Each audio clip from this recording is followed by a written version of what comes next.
Amen.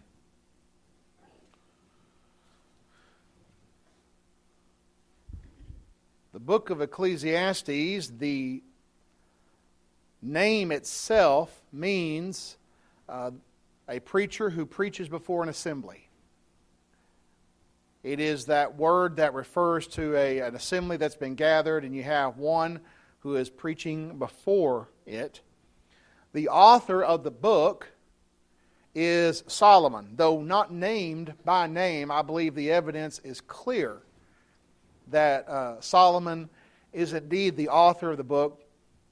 I think that you can come to a pretty firm conclusion based upon the evidence that he indeed wrote this because of the wisdom that he talks about that he had, and the building projects that he engaged in, and the wealth that he had. All of those fit Solomon perfectly.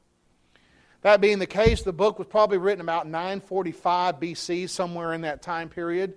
So we're looking at a book that's 2,945 years old, approximately, but still very relevant to our day. It amazes me how relevant the book is when dealing with the subject that it deals with.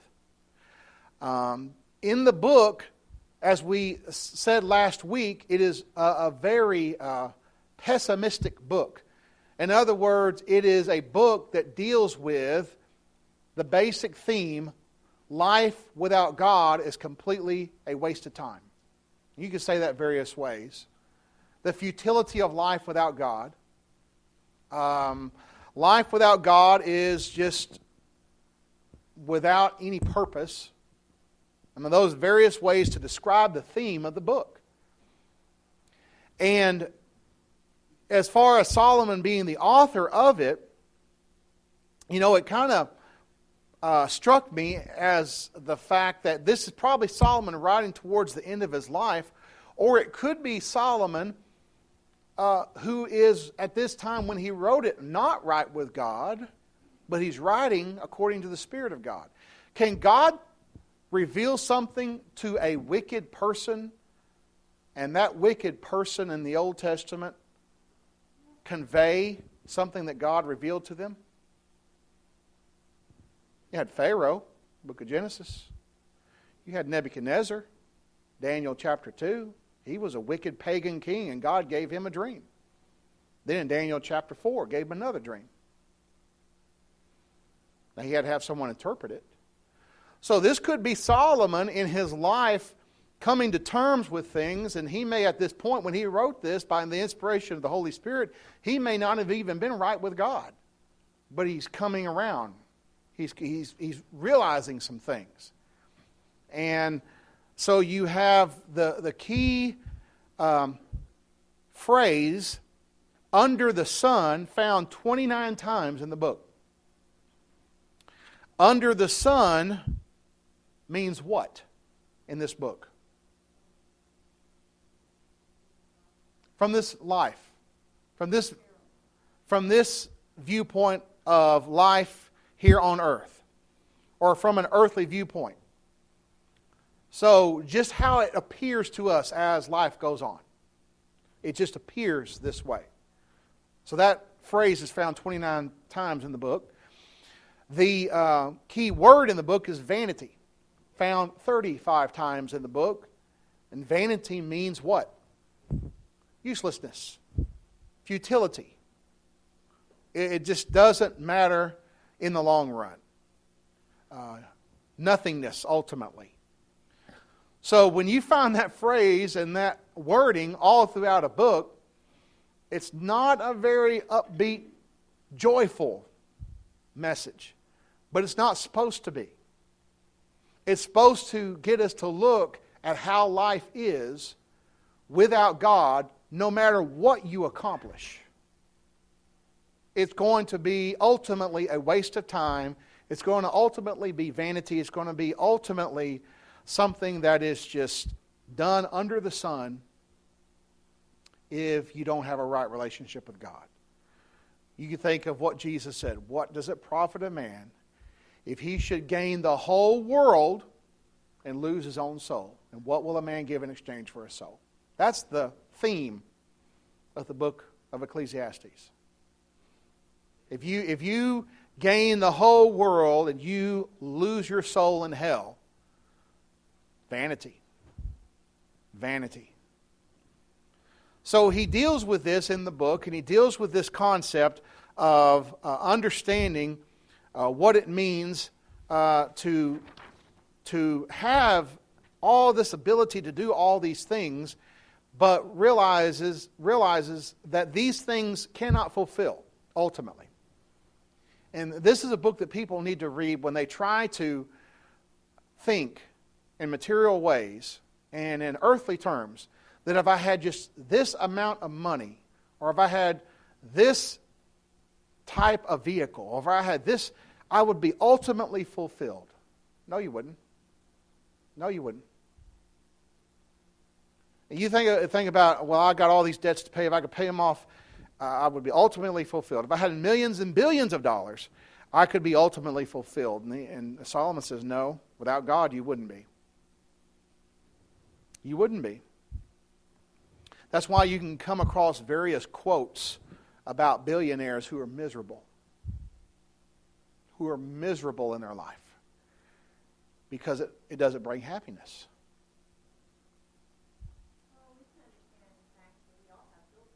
Right.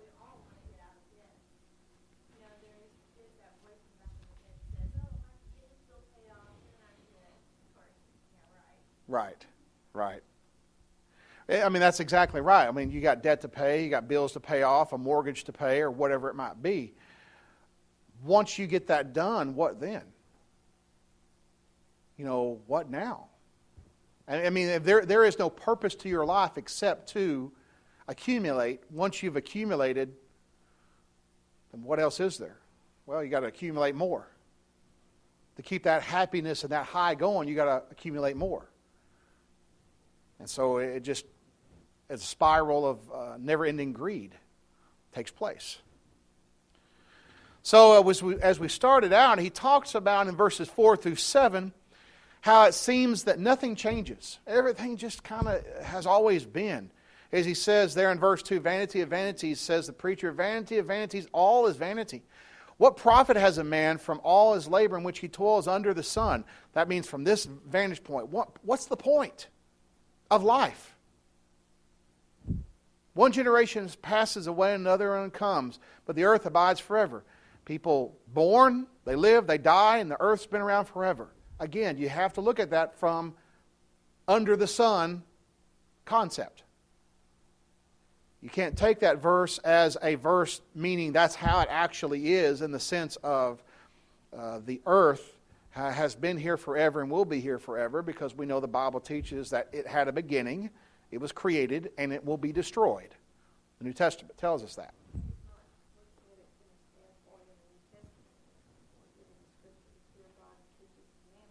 Right.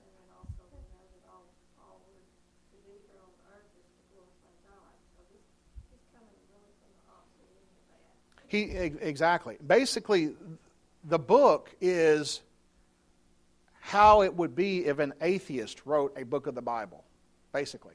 How an unbeliever or an atheist that has no ultimate purpose in their life except to do their own thing, how would they write a Bible book?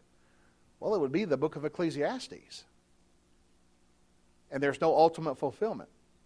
Then in verse 5, he talks about the sun rises and the sun goes down, hastens to the place where it arose. Psalm 19, verses 4 through 6, talks about the sun and all that. The sun comes up, the sun goes down, again, from our vantage point.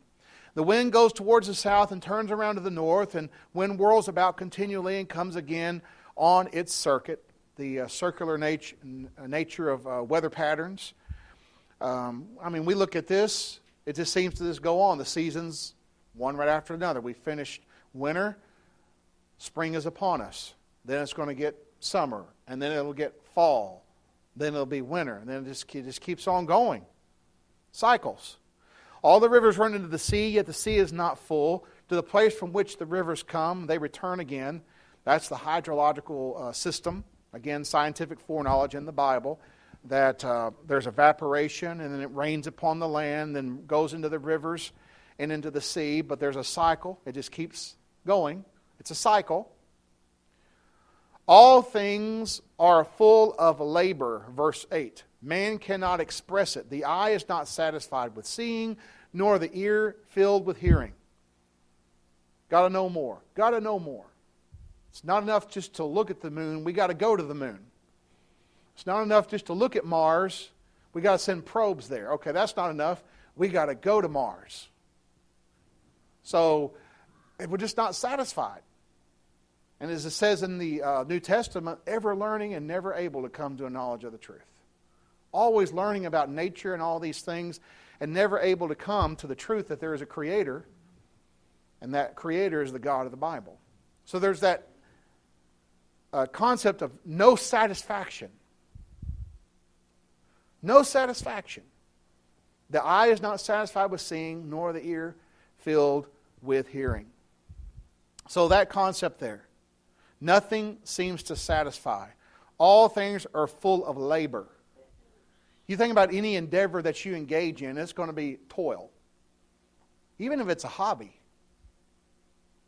You have to put labor into going fishing, don't you? Got to work at it.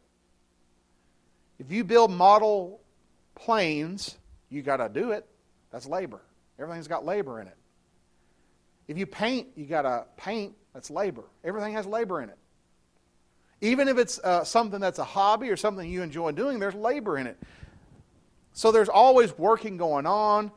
All of nature goes in cycles. People are born and then they die, and the earth is just here. Pretty pessimistic. Pretty pessimistic. Verse 9. That which has been is what will be, and that which is done is what will be done, and there is nothing new under the sun. Verses 9 through 11, that concept, nothing new under the sun. Is there anything of which it may be said, see, this is new? It has already been in ancient times before us. There is no remembrance of the former things, nor will there be any remembrance of the things that are to come by those who will come after. Is there anything really ultimately new? Name one thing in 2014 that's new.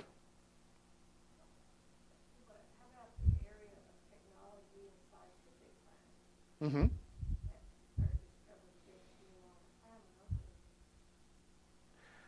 But is there anything new? There were scientists and philosophers in ancient times. Is there anything ultimately new? I mean, think about exchange of information. Someone might say, the internet. They didn't have internet back then. What is the internet? Exchange of information. Has man been exchanging information from the very beginning? That's all it is. It's just a fancy way of doing it.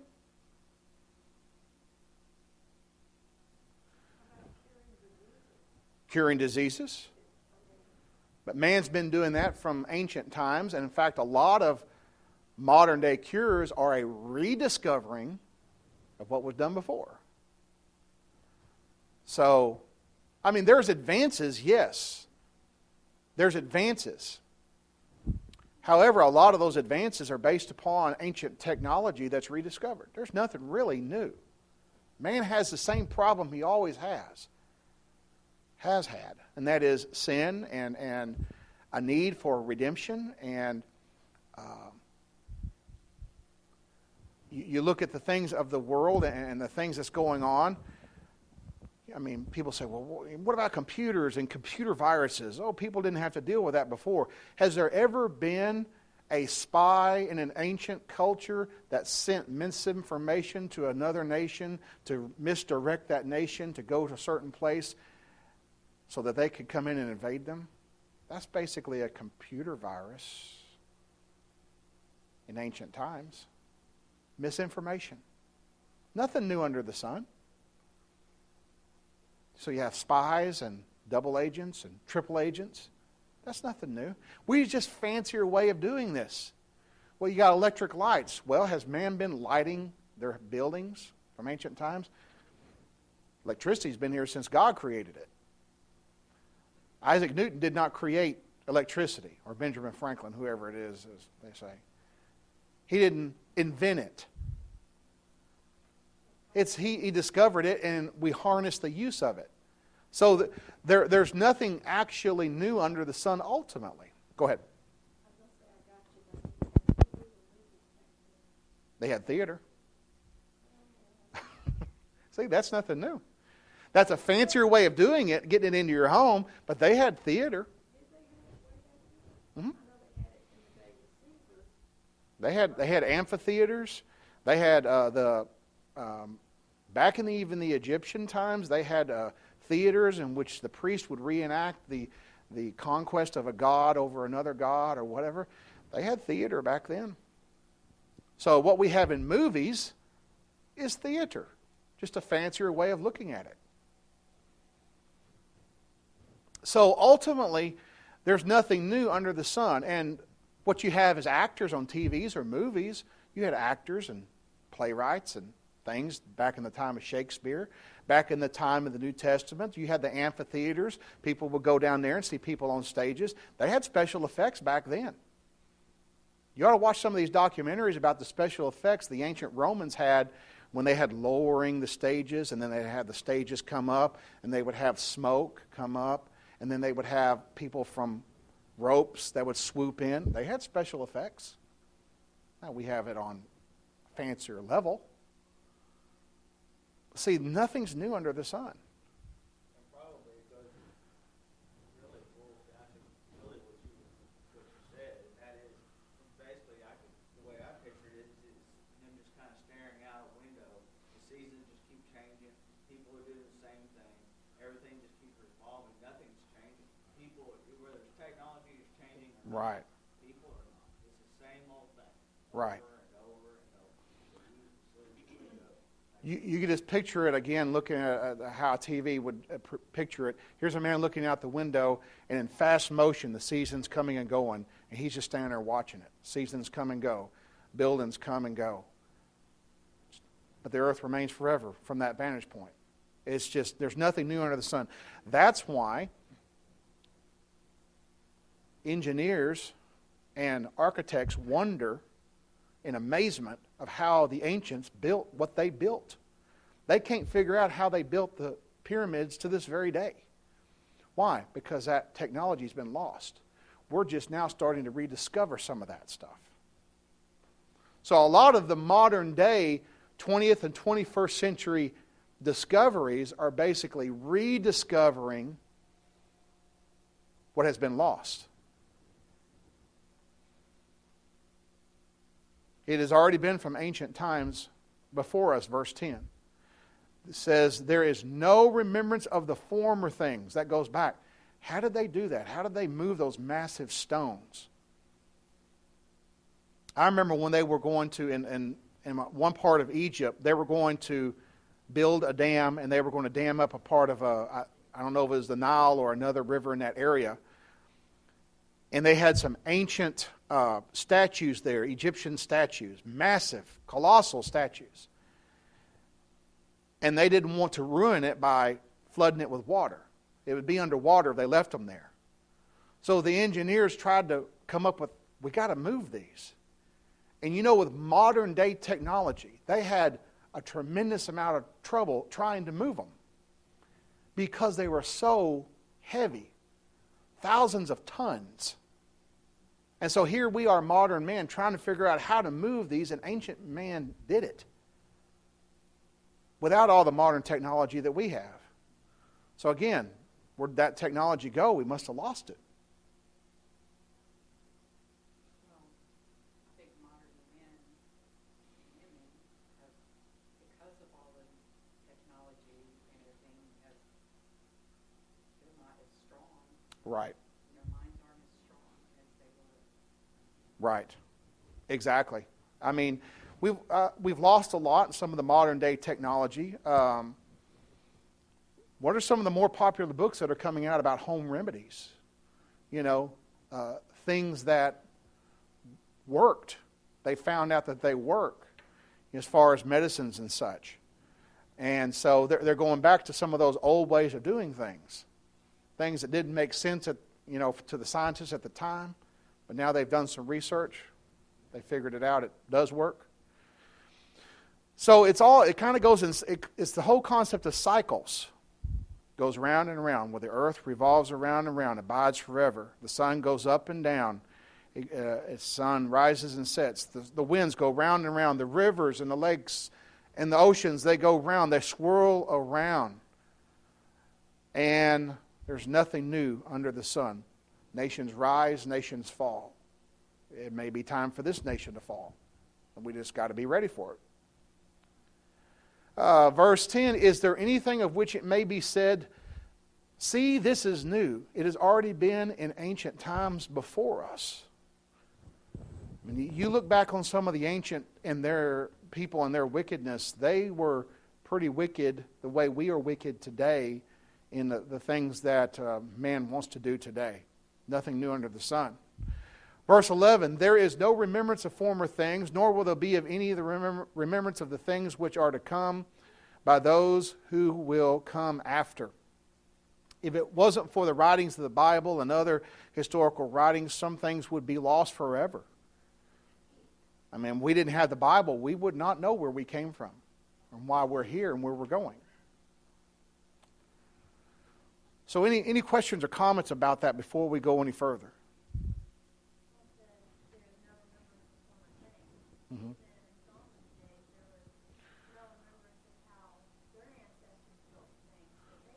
Right.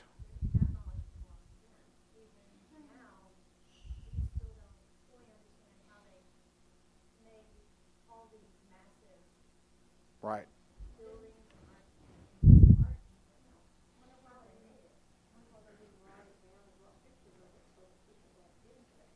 They might have, and it's lost.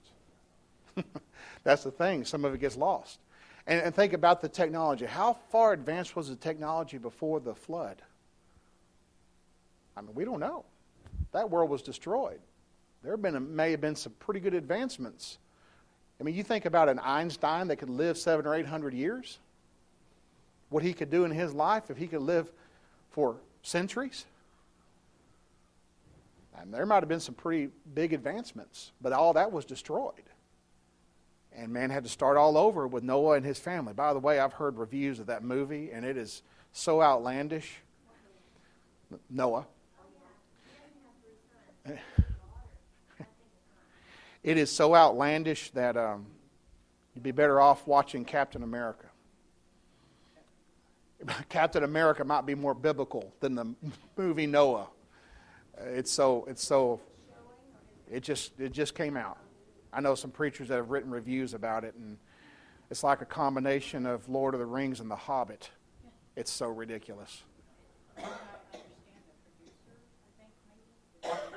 Yeah, the one who produced it's an atheist. And he bragged about how this is the most unbiblical movie about the Bible he's ever made. So that should tell you something right there. Should have. Look at verse 12. Solomon says, I, the preacher, was king over Israel in Jerusalem. Well, again, that narrows it down. Most likely that's talking about Solomon. You had 3 kings who were king in Jerusalem over Israel as a united kingdom. Who were those 3 kings? Well, Jerusalem, and per se, David took Jerusalem, I should say. But 3 kings over Israel. Saul wasn't in Jerusalem. Saul, David, Solomon. Think of SDS. Saul, David, Solomon. Those were the 3 kings over the united kingdom of Israel before it divided. Saul was not in Jerusalem, so that, of course, would rule him out. David was in Jerusalem, but David did not achieve the great heights his son Solomon did. So Solomon is the one that seems to fit the bill as to these things. Right. Right. That's right. That's right. So it couldn't be David. That's for sure. It's the son of David. I mean, I think to doubt it's Solomon is just without any evidence. It just seems that this is exactly talking about Solomon. So, Look at verse 13. He says, I set my heart to seek and search out by wisdom concerning all that is done under heaven. This burdensome task God has given to the sons of men by which they may be exercised. I have seen all the works that are done under the sun, and indeed it's all vanity and grasping for wind. What is crooked cannot be made straight. What is lacking cannot be numbered. I commune with my heart in saying, look, I have attained greatness, and I have gained more wisdom than all who were before me in Jerusalem. My heart has understood great wisdom and knowledge. I set my heart to know wisdom and to know madness and folly. I perceive that this also is grasping for wind. For in much wisdom is much grief, and he who increases knowledge increases sorrow. So here Solomon is saying he set his heart to seek out wisdom. Remember, he was given a special measure of wisdom. He asked for that when God appeared to him. He wanted that wisdom to be able to govern the people when he was a humble young man and just starting out as a king. Well, God blessed him with a special measure of wisdom and gave him riches on top of that. And we talked about last week, trying to guess how rich Solomon was. And it says of Solomon, the tribute that went to him was 666 talents of gold. Translated into our money, that's about $1.5 billion in gold tribute to him every year for 40 years. And so he was very wealthy. The golden age of Israel was during Solomon's reign. The extent of the borders of the kingdom of Israel was extended furthest in Solomon's reign. And he had that wisdom, verse 13, concerning all this under the sun. So this is a burdensome task God has given to the sons of men by which they may be exercised. Verse 14, he says, I have seen all the works that are done under the sun, and indeed all is vanity and grasping for wind. Now here's a man who was able to understand the things that were around about him, the works that are done under the sun. And in his day, what he could understand, he understood. And he said, it's vanity. It's a grasping for the wind. Well, what does that expression mean? Can catch it. Can you grab hold of the wind and say, I got a handful of wind right here? No. It's something that is elusive. You cannot grab hold of it. Can never attain to it. And that is that pessimistic outlook under heaven, under the sun, that goes back to the whole major theme of the book is, what's the point? If you can learn all of this stuff, and you know everything there is to know about how things operate on earth, if there is no God and if there is no purpose to it, what is the point? I remember when a gospel preacher was debating an atheist, and that gospel preacher asked a very good question. They were doing questions and answer back and forth. And he asked the atheist, in 1,000,000 years, will anything that you do in your life or anything that we do right here in this debate matter? And he went and sat down. And the atheist walked up to the mic and said, no. And he turned around, he sat down. He gave one answer, no. Nothing matters to an atheist. I mean, that's the point that Solomon's trying to get across. The meaninglessness of life without God. Verse 15, what is crooked cannot be made straight, and what is lacking cannot be numbered. Now again, that's that pessimistic outlook. There's crooked things that can't be made straight, and there are what is lacking cannot be numbered. But look at Ecclesiastes 7, same book.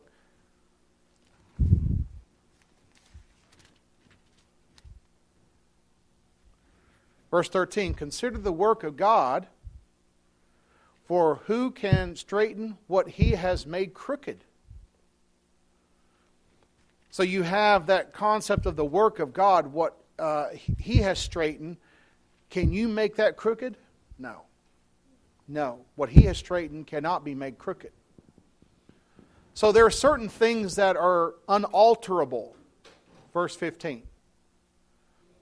What is crooked cannot be straightened, cannot be made straight, and what is lacking cannot be numbered. There are certain things that just are unalterable. And so there's a lacking there. There are certain things that you have to come to terms with. That's not going to change. I believe that's a poetic way of saying that. For example, what did Jesus say about the poor? The poor will be with us always. Now you have people today who say we're going to wage war on poverty and we're going to end poverty on earth. Jesus said, the poor you'll have with you always. There are certain things that are not going to change while this earth stands. Now, we should help the poor in a biblical way, in whatever way we can. However, to think that we can alter things so dramatically that there's not going to be any poor people anymore on earth, that's not realistic. But that is sometimes the humanistic viewpoint. We're going to solve all of the hunger problems on earth. We're going to achieve greatness on earth. We all as humans are going to evolve to the point where everyone has enough to eat. There's not going to be any poor people. Of course, you have to redistribute some wealth to do that. That's a whole other lesson. World peace. We're going to achieve world peace, and there's going to be peace and harmony, and you can buy everyone a Coke and sing in perfect harmony. That's not going to happen. What did Jesus say about wars? There'll be wars and rumors of wars. That happened before the destruction of Jerusalem. There's always going to be that. There's not going to be universal peace on earth. Universal poverty is not going to be solved on earth. There are certain things that are unalterable.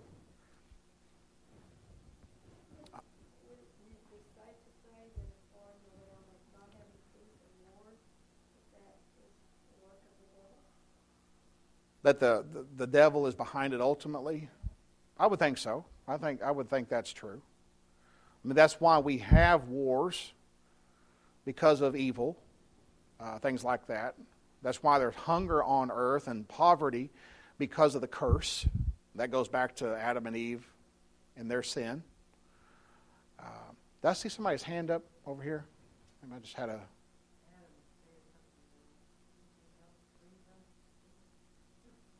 Okay.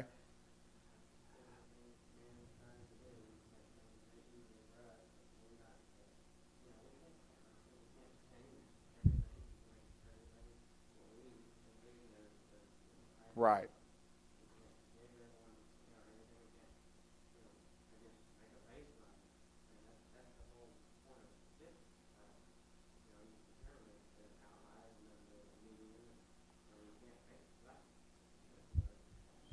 People want heaven on earth, and there's never going to be heaven on earth. And that's the utopian concept of we can end bullying. We're going to end bullying. We're going to end poverty. We're going to end all this stuff, and we're going to have a heaven on earth, a utopia. You know the word utopia means a place that doesn't exist? That's the very definition of utopia. You're not going to have a utopia on earth. Why? Because there's going to be people there, and people have a problem with sin everywhere. And plus, you're in a cursed earth to begin with. I mean, people go to their own island and say, we're going to have just our own little place on the island, and everybody's going to be perfect. Then that volcano erupts, and they're gone. Well, they might not have caused the volcano to erupt, but it's still, they're on a cursed planet. So the concept, the difference in the humanistic outlook is we understand why the problems are here. We understand why there's problems and difficulties on earth. The humanist, atheistic outlook is we can solve all these problems.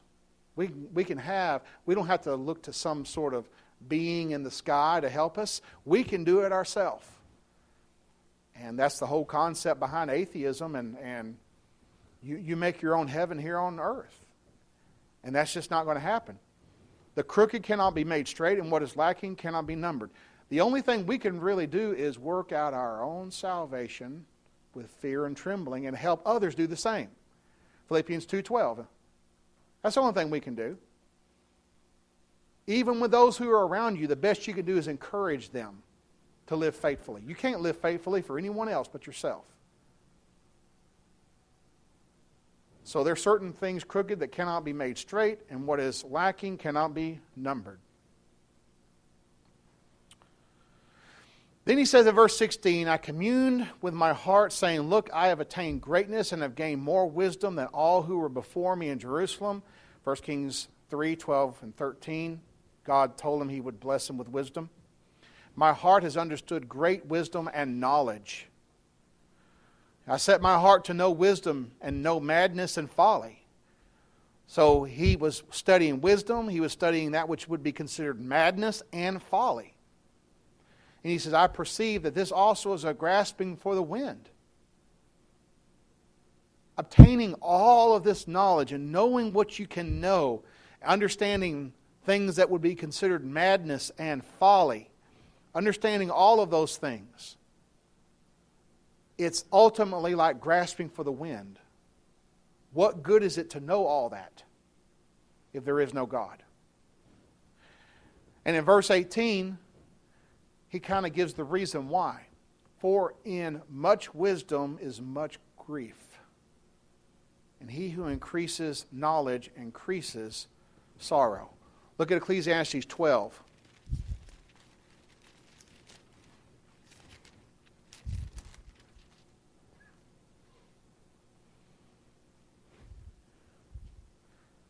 Verse 11 and 12. Ecclesiastes 12, 11 and 12. The words of the wise are like goads. The words of the scholars are like well-driven nails given by one shepherd. And further, my son, be admonished by these, of making many books there is no end, and much study is wearisome to the flesh. Just ask Matt, he could tell you that, going through preaching school as he is. So in much study and in much wisdom there is grief. Because have you ever learned something and you wish you didn't know it? You wish you didn't know something? I've had people tell me things before and I'm thinking to myself, I wish they hadn't told me that. I don't want to know that. If there's something that's going, and the more you know, the more grief you can have because, there's certain things I just don't want to know. Because the more you know about certain things, what do we tend to do? Fret over them. Have anxiety about it. That's the whole thing about the experts say if you eat too much bacon, it's bad for you. Then other experts say, bacon's great for you. Or you drink caffeine, that's bad for you. It's like, okay, just leave me alone. Let me just eat.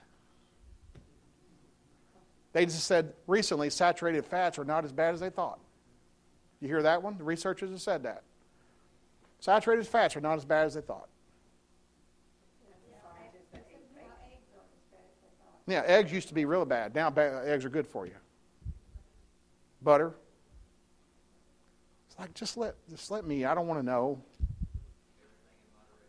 Yes, everything in moderation. We're going to come across that thought in the book. That's actually a theme found in the book of Ecclesiastes. So in much wisdom is much grief, and he who increases in knowledge increases sorrow. So there are certain things that you know about, and you think, I just wish I didn't know about that. And there's just certain depths of wickedness that people involve themselves in. I just don't want to know about it. If there's weird, wicked things going on in Royse City, I just don't want to know. I just don't want to know about it. And so it's just one of those things where the more you know, the more it can give you grief. Again, you multiply that on top of the fact that he's looking at this from what vantage point? Under the sun. How depressing that would be. How depressing that would be. And we don't have time to go deeply into chapter 2. But in chapter 2, when you read that chapter, he's going to talk about everything that he set his heart to do, he did. And he had the money to do it. He had the money to do it. He said, I could do whatever I want. I could learn whatever I want. I can spend my time studying one particular thing. I can spend my time building all these great projects. Don't you think that would be fulfilling? To be able to do whatever you want and be able to say, I want that. You can purchase it. I want that. Go to a museum. Think about going to a museum and you see something there and say, I'm going to buy that. That's $500 million. Not a problem. I got my checkbook. That's what Solomon could do. And he concludes it's a waste. A waste of time without God. Henry Ford, multimillionaire, inventor of Ford products, said that after he'd received his millions of dollars and his fame, he said, I was happier working in a mechanic shop than I am now. He saw all that he had achieved and the great Ford Motor Company and the products and the things. He revolutionized so many things, invented the concept of the assembly line, which many other businesses even use today. He said, I'm miserable. I'm miserable. So the point is, life without God is a misery. But having all this and then having a right relationship with God, you are what? Content. I don't have to have $1.5 billion coming to me every year because you're content. Philippians 4. I can do all things through Christ. I can abase. I can abound. I can suffer need. Doesn't matter. Because if you're doing God's will, you're always rich, no matter how much money you have in the bank. So study Ecclesiastes chapter 2. Study the building projects that would go along with that. 1 Kings 7 would be the building projects that would go with Ecclesiastes chapter 2 and see all that Solomon built and all that. And then we'll take it up there next week, Lord willing.